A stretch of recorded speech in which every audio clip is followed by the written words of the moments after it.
जय हिंद दोस्तों, welcome to कल्पाक्ष। World media में एक चीज बड़ी न्यूज बना रही है एंड दैट इज कि इंडिया ने $300 मिलियन का एक लोन ऑफर किया है वियतनाम को। लगभग इंडियन मीडिया हाउस से ये खबर अभी तक तो गायब है। उसके पीछे कई सारे कारण है क्योंकि अभी हम कहीं और बिजी हैं, ठीक है, राहुल गांधी के विजिट्स या बाकी चीजों पे। सो मेन न्यूज न्यूज निकल के आती है, वो आती है कि यार ऐसा क्या है वियतनाम में कि इंडिया इतना फोकस्ड है और लगभग लगभग over the period of time वो डिफेंस एक्सपोर्ट को लेके वियतनाम के साथ अपनी जो टाइज है उसको बढ़ाना चाहता है। ये सब का जवाब छुपा है इन दोनों की लोकेशन में, बट लोकेशन समझने से पहले ये मुद्दा समझते हैं कि खबर जो है वो खबर आती क्या है। सो वर्ल्ड मीडिया ये कह रहा है और वास्तविकता रियलिटी भी है, जो इंडियन गवर्नमेंट ने अपने ऑफिशियल अनाउंसमेंट ने कहा कि इंडिया जो है वो वियतनाम को 300 मिलियन का जो डॉलर का लोन है वो ऑफर किया है। और ये अनाउंसमेंट तब आया जब वियतनाम के जो चीफ हैं या हेड है वहां के प्रेसिडेंट, वो इंडिया विजिट पे आए जिनका नाम प्राइम मिनिस्टर इंडिया विजिट पे आए जिनका नाम है पैम मीन चिन। इनका 3 दिवसीय एक विजिट है इंडिया को, जो 1 अगस्त से लेकर 3 अगस्त तक चलने वाला है, जिसके पहले ही दिन भारत ने उनको ये ऑफर दिया है और कहा है कि इंडिया और वियतनाम जो है बहुत अच्छे दोस्त हैं और वियतनाम स्ट्रेटेजिकली इंडिया के लिए काफी इंपॉर्टेंट है।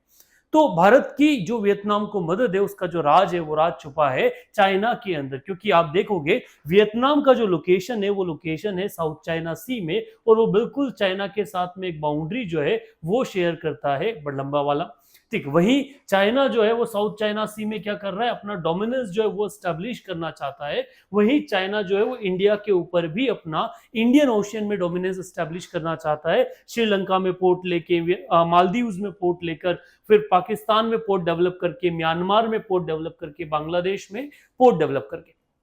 तो हर तरफ चाइना जो है वो इंडिया को कहीं भी कसर नहीं छोड़ रहा दबाने की। इसी का एक रीजन है कि भारत अब चाइना को काउंटर करने के लिए जो चाइना के पड़ोसी देश है जैसे वियतनाम हो गया, लाओस हो गया, उनको मदद करने की कोशिश कर रहा है और बार बार कोशिश नहीं ऑफर भी कर रहा है। और वियतनाम को सपोर्ट करके हम साउथ चाइना सी में चाइना को काउंटर करने की जो है वो कोशिश करें। और उसका ये अकेला एक पार्ट नहीं है कि हम उसको खाली $300 बिलियन का जो लोन है वो ऑफर किया है। इससे पहले भी अगर आप बात करें तो भारत ने डिफेंस एक्सपोर्ट जो इंडिया का उसको बढ़ाते हुए हमने वियतनाम को हमारा ब्रह्मोस मिसाइल जो है वो पहले ऑफर किया था, ठीक है, उसके क्रूज मिसाइल, उसके अलावा आकाश मिसाइल सिस्टम जो एयर डिफेंस सिस्टम है वो, वर्णास्त्र, एंटी सबमरीन टॉर्पेडोज जो होते हैं वो, और कोस्टल रडार्स, ये सारी चीजें भी over the period of time India जो है वो वियतनाम को ऑफर कर चुका है। लॉजिक सिंपल सा है कि अगर हमको इस जियोपॉलिटिकल सिचुएशन में अपना डोमिनेंस बनाना के रखना है तो हमें उन प्लेयर्स पर ज्यादा फोकस करना पड़ेगा